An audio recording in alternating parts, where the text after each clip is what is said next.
sometimes, sorry. Now, can you hear us? Hi, I just got audio. Sorry. Hi, I can hear you now. Great. Sorry I couldn't be there in person. That's okay. We're waiting for Adriel. I think she's gonna join us virtually as well. Okay, great.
We don't have public comment today. We can jump into the agenda. Or Adriel will jump in. We're still waiting for Adrian. Right.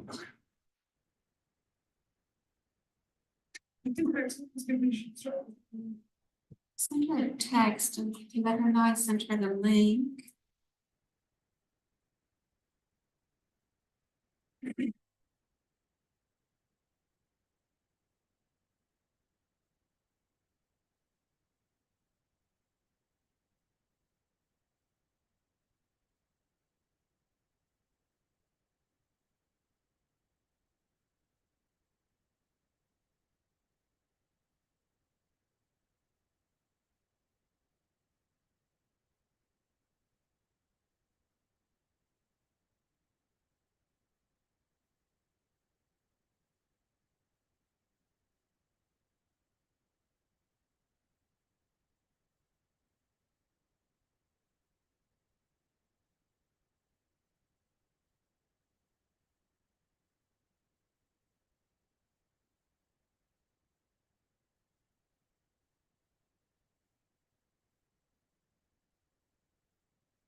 Get started. How do we do? Do we need her for forum? There's only 5. I believe there's 11 members. We need one more, right?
Our referring system closes. It's too many individuals.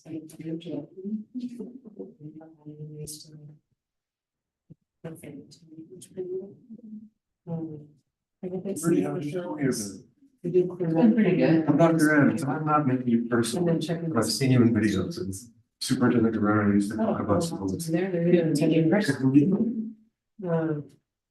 That's pretty slow. So there's other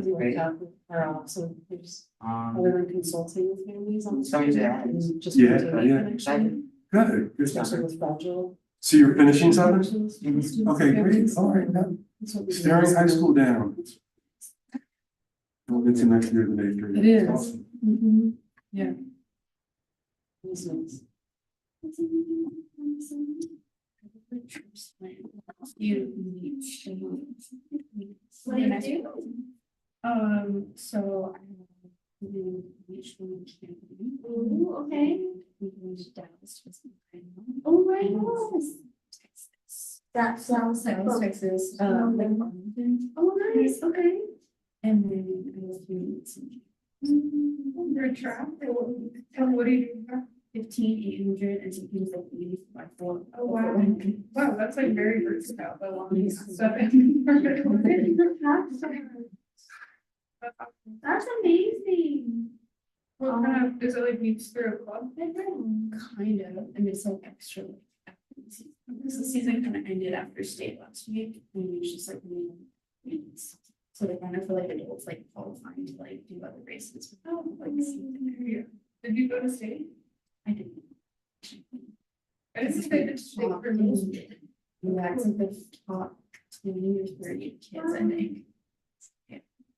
That's pretty amazing. You want to talk something? Pretty, are you doing something fun this summer? Did you know what you're doing? Not really, I'm just playing a lot of golf. Oh, nice. I have, yeah, I've been playing a lot of tournaments since there's a major, I think in sometime in July or August. So I'm trying to get ready for that. Awesome. Very cool. Great, how long have you been playing golf for? Probably since I was about 7 or 8. Wow, oh my gosh. What's your school? Wait. I'm calling it the wrong thing. I Yes, thank you. think it's 9.1. Okay, that's awesome. Seems good. I don't know what that means. Like, What your does that mean? handicap is kind of like your best score.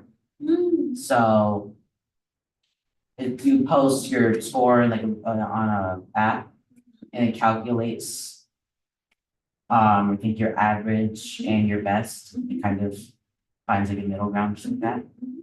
And so I can explain, it is kind of like, as someone who didn't grow up with golf like you did, you're like, everyone knows what this is. It's basically, I'm Rudy's mom, Catherine. Basically, if it takes like 72 shots to get par, which would be even, so each hole, like you hit it 4 times as a par 4, so 72 times you can hit the ball to get it in the hole across 18 holes.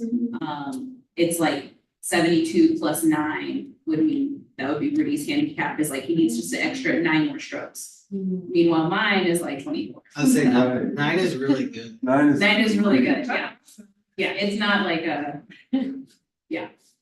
He says it so nonchalantly. if I guess 9, he's like, he's mad about it. Like, well, basically it's the show, if you're playing against someone who's better than you, it creates a way for you to get kind of evenly matched with them. Yeah. So if you're playing with a person, a scratch golfer who plays even every time, you get 9 strokes from.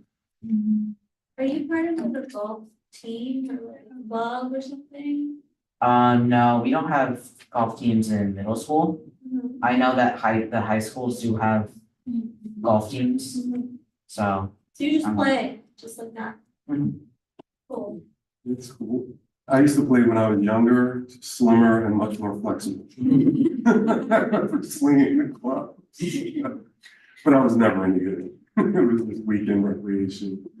And it was before there were apps. So I never calculated the handicap or anything like that. I'm sure it would have been like mom's, like mine probably plus 24, plus 30 or something. I was just happy to get it in the hole at some point. You know, you go all day and you hit like one great shot and it makes you feel great for the entire time you've been out there. Tricks you. Okay, Adriel has joined us. Adriel, can you hear us? I can. Hello. Sorry. Life is a little chaotic right now. No worries. All right, I just wanted to say welcome to everyone. It's good to be in space with you. I'm so sorry I missed last meeting. I know Lydia shared I had something medical that arose to get my immediate attention and took me out of work for about a week. But I'm all better. Everything's okay. And I'm just happy to be in space with you. And I just wanted to give welcomes as we enter our final meeting of this school year. And we don't have public comment? We don't. Okay. So I don't know if I'm supposed to do this, but the next item is the chair election, and we have a quorum now. And so I'd like to open it up for nominations, and you can, if I'm remembering correctly, self-nominate.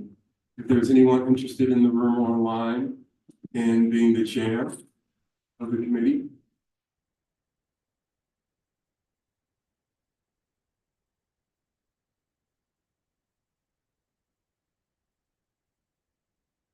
Anna, Adriel? I'm not really in a place where I could do that at this point. So no for me.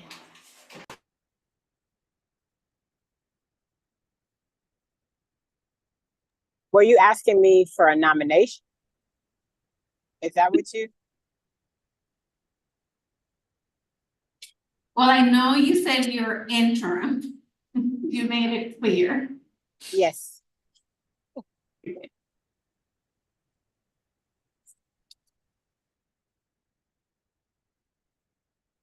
I know we're missing a few people. Sure. But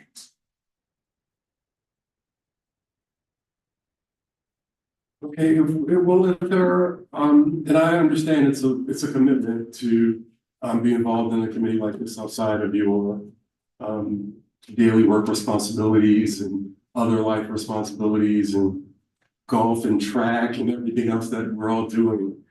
So that's okay. We have, is it Anna's our interim? Or Adriel? I'm sorry. Adriel is our interim. Okay, so if we're not having an election tonight, we will attempt to have that at our first meeting in the new school year. And the next topic on the agenda is school visits. Yes, this was something that co-chair had talked about at our previous meeting. Izzy, do you want to take it over? About like, we just don't like talk about like being in school, just like seeing how like they like work for like their system. And like, I don't know, I heard a little bit, and I like thought like, oh, it'd be cool, like, especially since we're in high school next year, just check out these schools. And see it. Okay. Is there a sense of what we're interested in seeing while we're in the schools? And everybody feel free to popcorn. Yeah, I think that was the idea, and then I think this was something that Marte was, and felt passionate about, and like just the way he kind of put it too, which I really liked, was like to have more visibility for us as the RESJ Community Advisory Committee, so people know how to access us in school sites in terms of like what their input is and what they can see us. I think I would like to talk to administrators to get a sense of how things are going on their campus as well. What type of support students maybe need from their perspective, or get a sense of what type of opportunities are bubbling up, maybe engagement wise, maybe successes, maybe challenges. Like, what are some of the, you know, desires that the students are sharing that they need, or maybe parents are sharing that they need, that we could help push forward?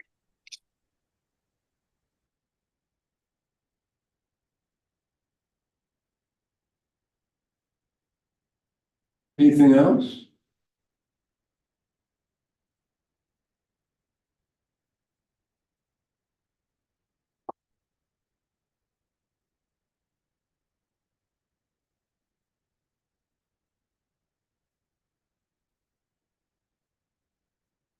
I am thinking as I'm sitting here that we would likely want to coordinate with Dr. Franco, our chief of schools, on the school visit piece.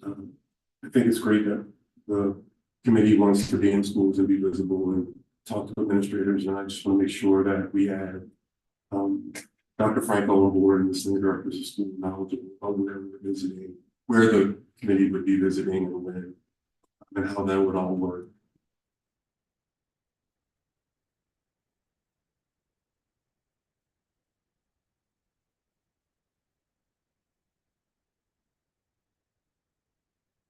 Anybody have any additional comments about the concept of school visits? I think it would be cool to maybe look into into seeing how, if there's any opportunities for students to share their voice in schools, and share their ideas. We think that's definitely a necessity for every school to have.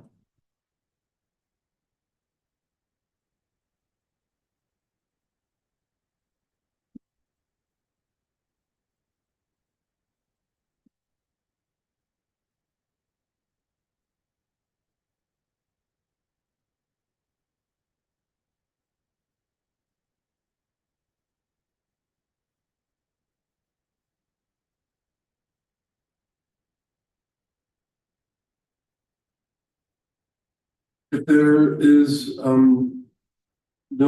there are no further thoughts around school visits, staff will take the ticket to talk to Dr. Franco about it and share what the committee's thinking. And we can send a message out, so we're not waiting till the fall for everyone to know what the feedback was, or if Dr. Franco has any additional questions that may bubble up to his mind as we talk.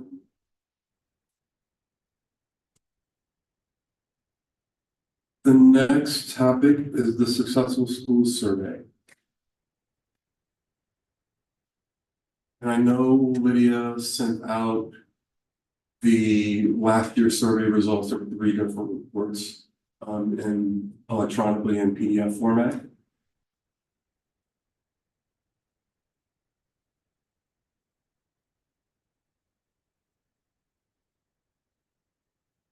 I don't know if members had a chance to look at. And if you did, if there were any noticings or wonderings that you might of the data.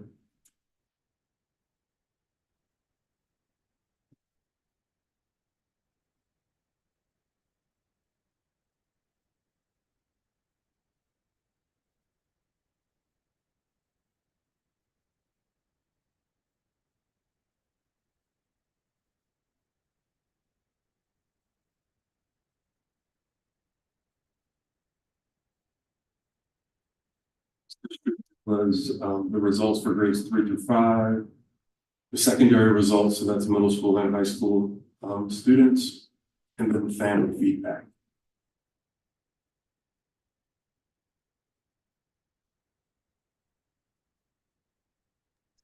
So I just want to clarify that I'm reading this right. When I'm looking at cultural awareness, diversity and inclusion and engagement, those are all under the national norm. Is that correct? that Which, what orange means? could you let us know which survey you're looking at? Which one? Because there were 3 documents. Just want to make sure I'm following along. Oh, yeah. A secondary 6th through 12th grade. Okay, let me open that.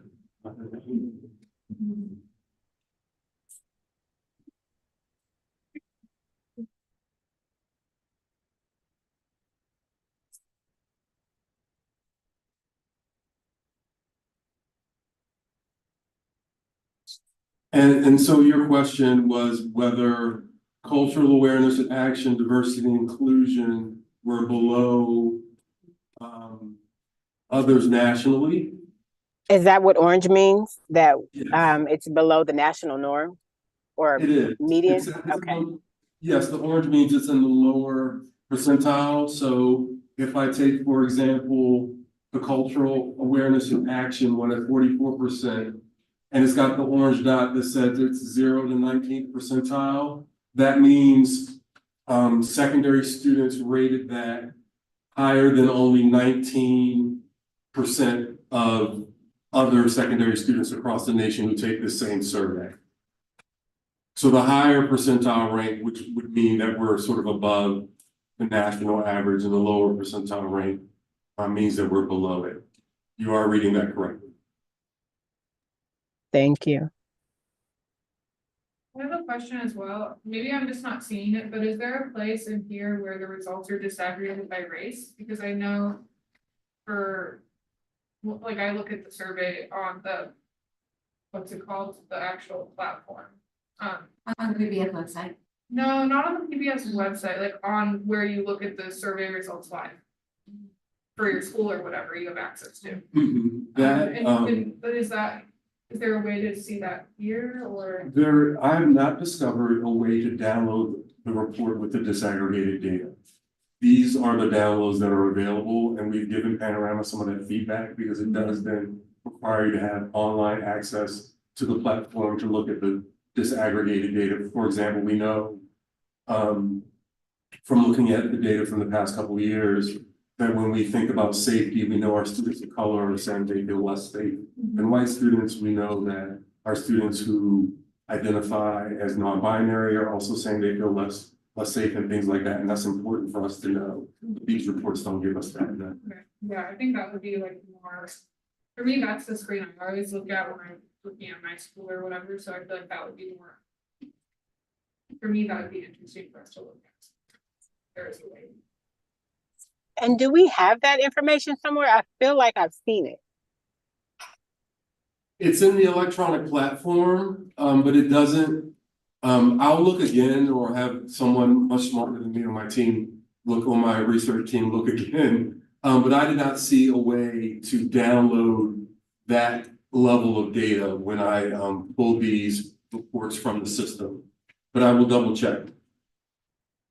So, I don't know that I have access or have been in the system, but I feel like maybe it was at the back to school administrator meeting where the RESJ meeting, there's somewhere where I felt like I saw some more intentional, very specific information parceled out by race. And I cannot remember where that was.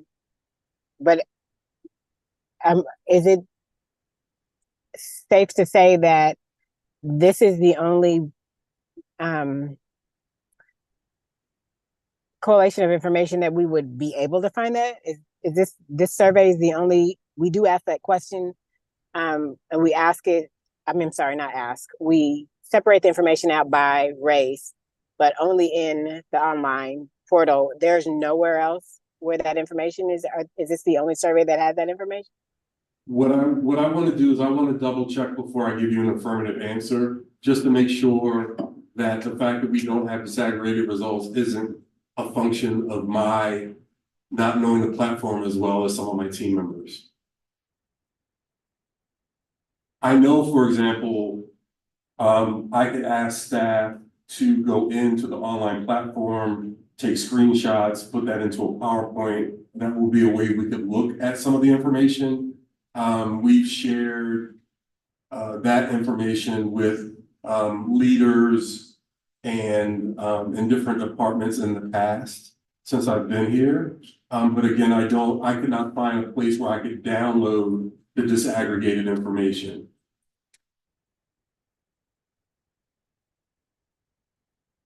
Well, there's other information too, Adriel, like, I don't know if you're just looking for survey results and climate data, but like, obviously there's disciplinary data and like graduation rates, stuff like that, that the district has disaggregated by race as well, or by other identities. Yeah, I mean, some of that stuff you can pull up on the state website also, but I just, I thought that I'd seen some very specific data in a presentation with PPS, and I can't remember where. It could have But also been. thank you. Go ahead. I'm sorry, I cut you off, excuse me. No, you're okay. Okay, I was saying that it could have also been at a board meeting.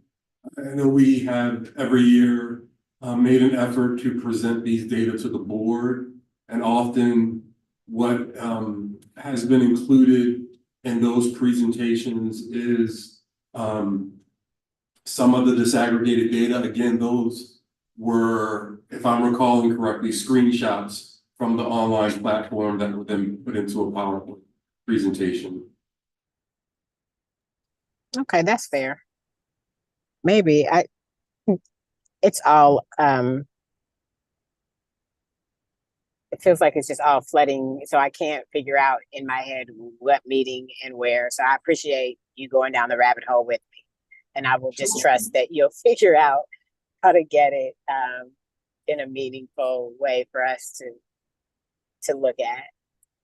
Yeah, Adriel, I shared that data disaggregated by race as well as age and some other factors at our childcare meeting, and I live screened it so everyone could see or follow along. And then we picked topics or picked specific categories to look at for the successful school surveys. Is that what you're thinking of?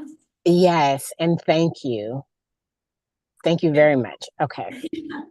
Yeah, that one I literally just shared my screen and we went through it together.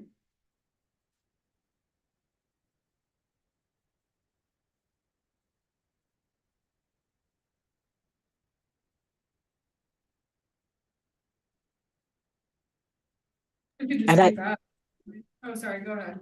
No, I was gonna say I thank you so much for that. And I want to make sure that I am clear. It's really easy to make generalizations when you don't have that kind of the detail. And I want to be able to sit in community with our group and when we're talking to site staff and administrators and be able to talk about real actual information versus, you know, summaries and assumptions, especially if we can drill down to school level, right? Like how are kids at Abernathy feeling versus kids at Woodlawn versus kids at Da Vinci, you know what I mean? So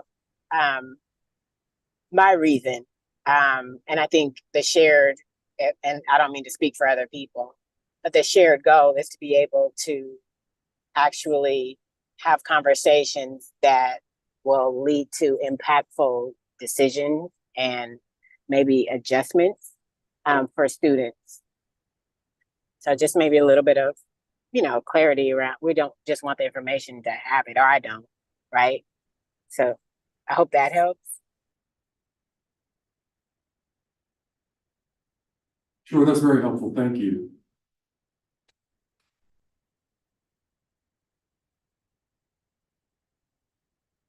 Any other thoughts about the successful school data?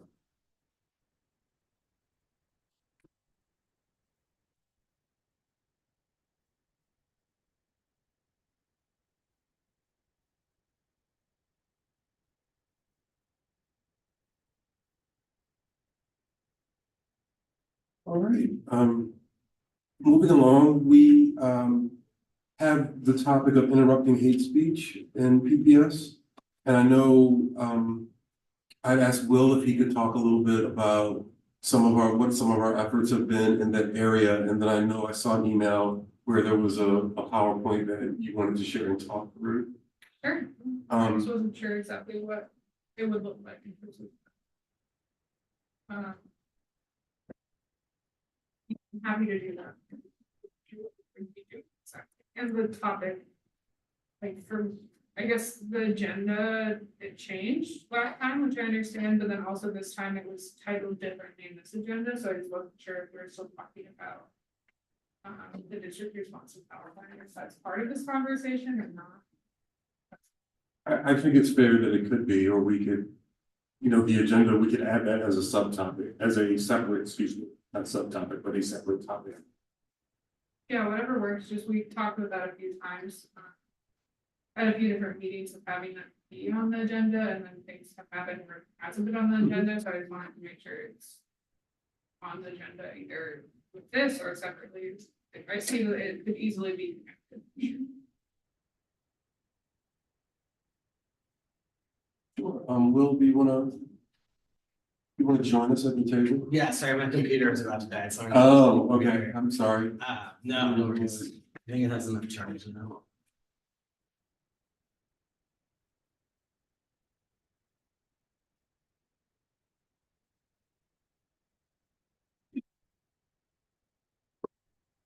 Give just a quick update and then I think. And you all can talk about whatever or how this topic came up. Yeah, my understanding was just to talk about the district's work, and so did you send out that link? I didn't. Okay. But I can share it. Okay, that'd be helpful. So the PBS is standing up an Office of Civil Rights. And they're hiring a director of civil rights who's gonna start at the end of this month. And then the way that response to hate is gonna work is kind of cross-departmentally. And so 5 of our schools are piloting what Lydia's about to send out. So on the website for the Office of Civil Rights, we are, I just lost my own tab, sorry. Aligning similar, so actual Title VI incidences are gonna be aligned in the same way and responded to in the same way as Title IX, which is our, yeah. What's Title VI versus Ti- Title IX? Title IX is gender, sexuality based hate, which could be anywhere from language to actual physical assault. And then Title VI is race-based. And I think a clarification too, people get confused because Title VI in education also means Indian Ed. Right. So this is separate from Indian Ed also. That's a good question. And so that's also the federally protected and like the kind of the legality, which is why that's gonna live in this the Office of Civil Rights, because that has to actually be formally investigated by someone who's been trained as an investigator. And make sure that we're meeting the federal side of that. And it's gonna have a tiered response similar to Title IX, so something that might be a level 1 response might be a moment for learning, or it's something that like, especially it's supposed to be developmentally appropriate. So we don't want to treat our kindergartners or our first graders in the same way that we would maybe treat a 12th grader in an incident. So it's a continuum. And then it goes from 1 to 4. 3 and 4 are when you would call the Office of Civil Rights. You probably need to have an investigation done. It could lead to like more severe disciplinary potential. So the thought with ODE and also with belonging is that we really should focus on education. Like, how do we change behavior proactively through education? And we also know that some things are egregious and might need a more disciplined approach. So that's going to the Office of Civil Rights. And then in partnership with RESJ to do the proactive. And so with the RESJ team and also the Restorative Justice District team, where we're supporting this work through the Office of Civil Rights to do both the proactive PD, so RESJ and RJ PD, but also then at times the reactive. So that's where we are at currently with the districts response to hate. We just met with senior directors of schools last week to get them on board, because the goal is to roll out this new format to all schools next year. It's going well at the 5 schools that it's being piloted at, which are Wells, Roosevelt, Robert Gray, and I will get the other 2. I can't think of them at the right now. So is this, I always get confused, like, is this just for students or is it also for staff? Or is it for everyone, like, who falls under this umbrella that they would? That's a great question. This one in particular would be student. And that's only because the Office of Civil Rights will then work in partnership with HR Okay, yeah. when it's adult based, but when it becomes, once it becomes adult based, then we get into also the HR legalities. So that's when the Office of Civil Rights and HR will work together. Yeah. All right, and Lydia will share the link so y'all can look at it. The new kind of level based, if it loads, will look like this, and Lydia's will share this with everyone. And so it kind of gives what's a level 1, a level 2, and a level 3 and 4. And then all of our schools currently have a Title IX coordinator, and next year all schools will have a Title IX and Title VI coordinator. So that's the person who's really making sure that schools are on top of when these incidents happen. There's also be a lot of learning for principals around the difference between bullying or teasing versus when it's actually like a hate-based, and that we need to treat it a little differently. Sometimes we just lump everything into bullying and it's not quite the same. But I think that's different than potentially what you want to talk about. So unless folks have questions, I'll be quiet and let you all take over. Can I have share- one question. Yeah, what's up? Sorry, I was just wondering, when you say it will be treated differently, what does that look like? Is our RJ practices going to still be in place? If it is an act of hate, or like, what does it look like? Is it more Yeah. punitive? So I think that if Lydia's linked it for you, if you look at the leveled responses, a level 1 and also with the ODE guidance is we want to use that moment to be educational. So in a K5, it might be like a student think sheet, or a restorative circle. It could be a community circle plan. So RJ is still playing a huge role in this, just like it would with Title IX. And then a level 3 and 4 is when it becomes potentially like punitive, disciplinary, or exclusionary. I can't see that. Where would I find that? Where's the document linked? Oh, thank you. I'm gonna email it right now and make that a little easier. What are some examples of something that would be used to treat a 3-4? A 3-4 would go through a formal investigation, and then it would default back to more standard disciplinary. So it could be a suspension, it could be expulsion hearing, it could be alternative placement. It could be the student support center, things like that. Are we asking like what would default to that? Yeah. Oh, I was just wondering, but also how effective is that to like suspend someone? I'm just wondering, because is it really? Because it depends, because I know there's been some kids who's been suspended, not for like hate speech, but for different things.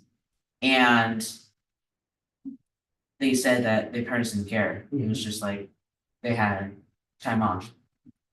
I think that can happen for a lot of other students.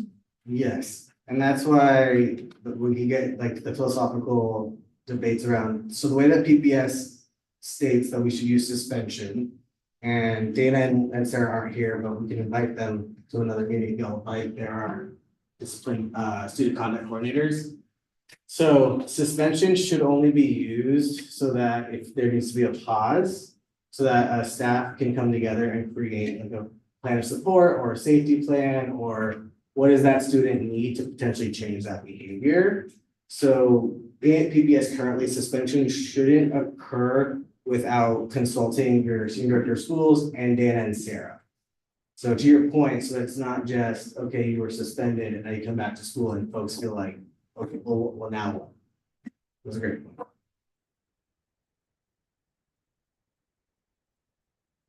Is the big difference between this and the former hate speech policy just that it's a tiered system, or was there not really a policy before, or what are like the big changes? There wasn't a across the district fidelity policy or really procedure. Every school kind of was handled it however, so now we're giving really clear expectations, also then clear supports. So things that a school can use and utilize for a level 1, 2, and then who to directly go to for a level 3, 4. And so now the district also has a hate-based response coordinator named Eddie Reyes. And so a school can reach out to him and he would, he's responsible for supporting the school, but also getting the central office folks who are necessary together to offer support to the school. So that's when he might reach out to the RJ team. He might reach out to the RESJ team. He might reach out to student success and health because students need mental health support after an incident. So he's now a central person who's coordinating supports for schools. Whereas in the past, it was just if a school knew who to reach out to or wanted to reach out to. So now it's like a very clear system. So that's the big difference. Is there gonna be like, I think you guys maybe had this before, but is there like definitions of examples of hate, like clear definitions or guidelines around what constitutes hate speech and what doesn't? There are in the Student Rights and Responsibility Handbook and in the policy. And then in this group's work through this Office of Civil Rights, they've been creating, and it's like a non-exhaustive list. So if folks would like to offer more examples, they created a list of like examples of level 1s, 2s, 3s, and 4s. So when they're training principals and senior directors of schools on this new level of response to give them kind of a gauge. And obviously it will always depend on, it's not meant to be binary or super black. There's some validity in that spectrum because some things could be a one-time incident, which normally a one-time incident we would say should be learning, but it could be egregious enough that requires it to become a 3 or 4 instead of living in that one realm.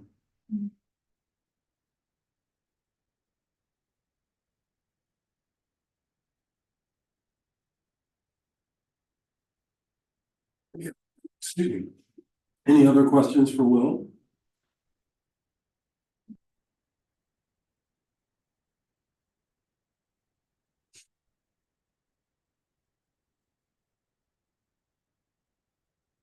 Okay. So let's move on to PPS and Palestine and PPS's response. Okay, do you want to put the slide deck up that I had shared before? Do you want me to send it to you again? If you can send it to me, that would be great. Please.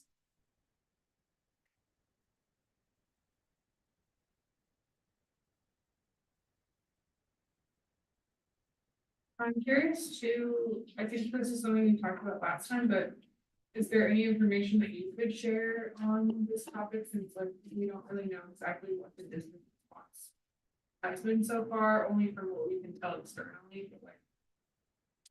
What I can share is a couple things that have been happening. Of course, we had outreach from the community around a response. The only person that's really authorized to give a response on the district behalf is interim superintendent or the superintendent.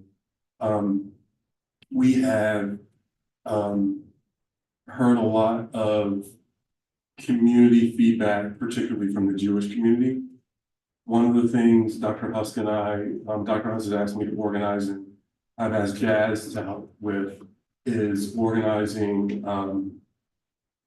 Muslim, Arab, and Palestinian staff members, so we can understand their experiences as well. Because we want to make sure we're hearing as many multiple perspectives as we can, given the some of the reported increases in, incidents, student to student, staff to student, staff to staff.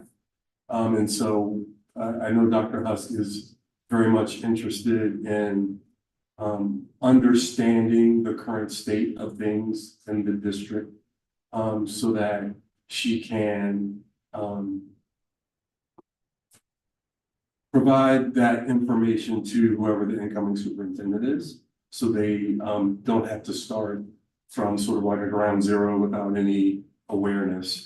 You know, I think it's clear that there hasn't been, the district has not issued sort of a statement. I can't speak to why that has or hasn't happened, other than I know that it has not happened. You know, as I mentioned, Dr. Husk is very much trying to make sure we are,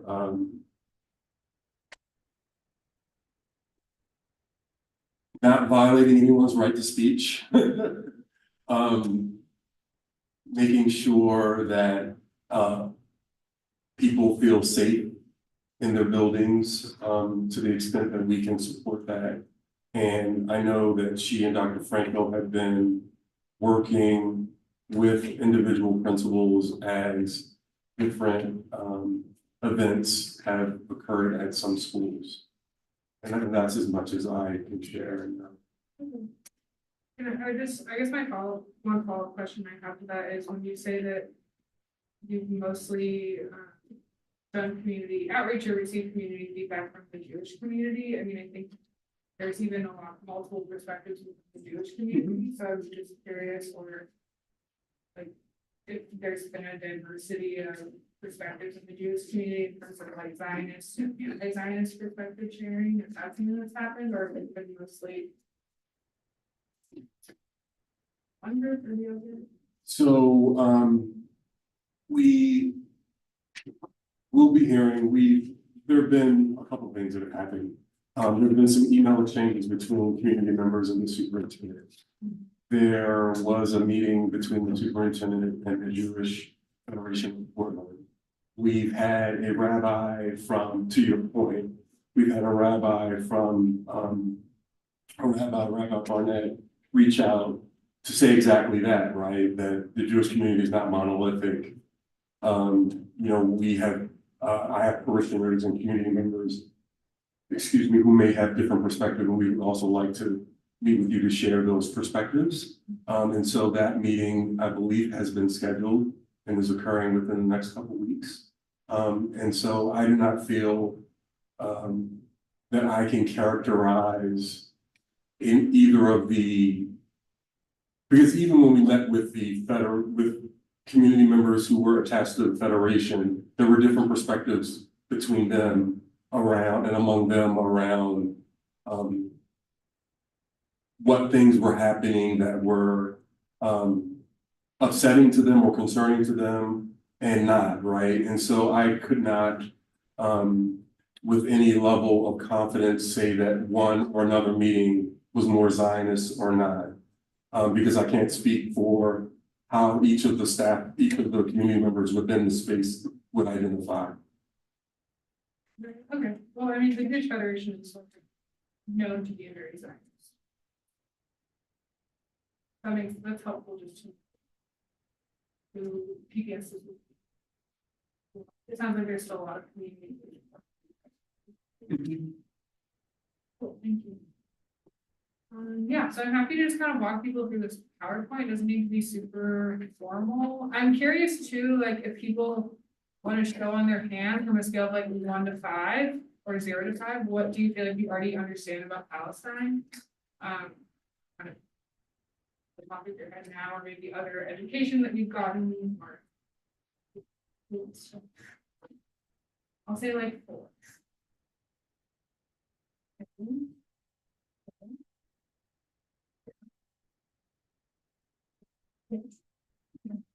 One, 3, 4. Okay. What about you? 2. Okay. What about you?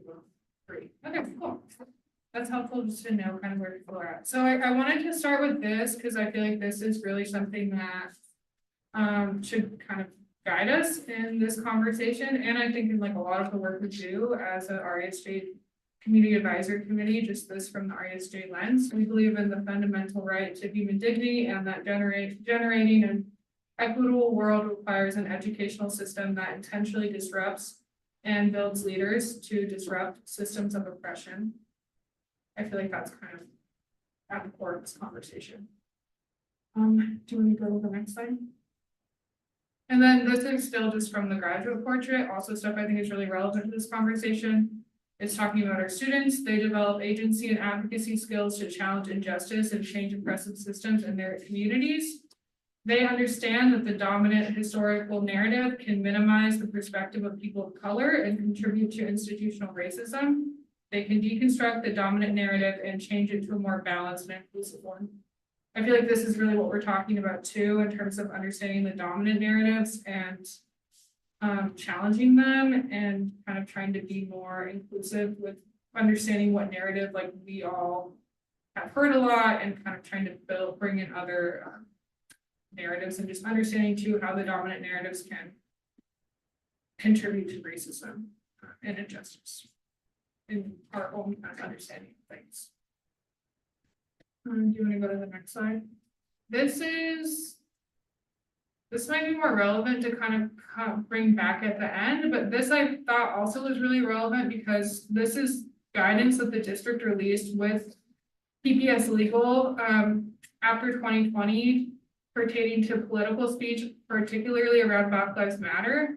And I feel like it's really relevant to this conversation we're having today, and that PPS could use their own reasonings that they have here in terms of like their commitment to racial equity and stuff like that, to release a very similar kind of statement or guidance for PPS around Palestine.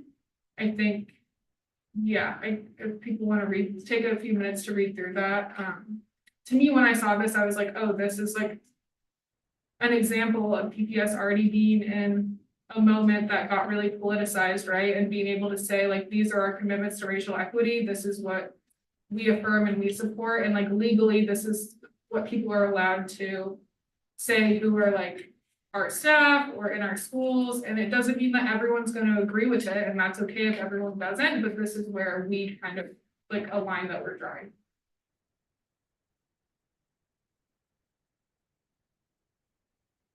I think it's relevant too, because right now there isn't guidance. And depending on what building you're in or what's happening, people will say that it's political to talk about Palestine or to teach about Palestine, and that you're not allowed to do it because it's a political, or you're not allowed to have certain posters up, things like that, that I imagine like before PBS had this guidance, there's probably some people in certain buildings trying to do that with Black Lives Matter as well. So to me, that was just kind of why it was relevant to this conversation.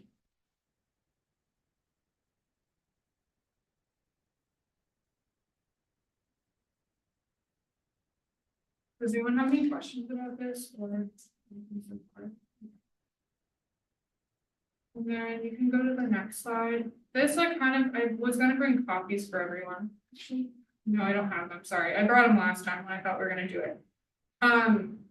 But I thought we could start with just kind of reading through this, and then if everyone wanted to maybe, if you want to just pull it up, I'm not sure if it's gonna really work since we don't have copies specifically. This was posted in Rethinking Schools, which has, I think, connections to PPS, the people who run Rethinking Schools, and then it was by a ninth grader at Lincoln who is Palestinian.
So people maybe just wanna, I mean, we're a pretty small group, but if people wanna turn someone next to them and maybe just share their reactions or maybe how this perspective might be different than other perspectives that you've heard about Palestine or any other reactions you might have to this. That'd be great.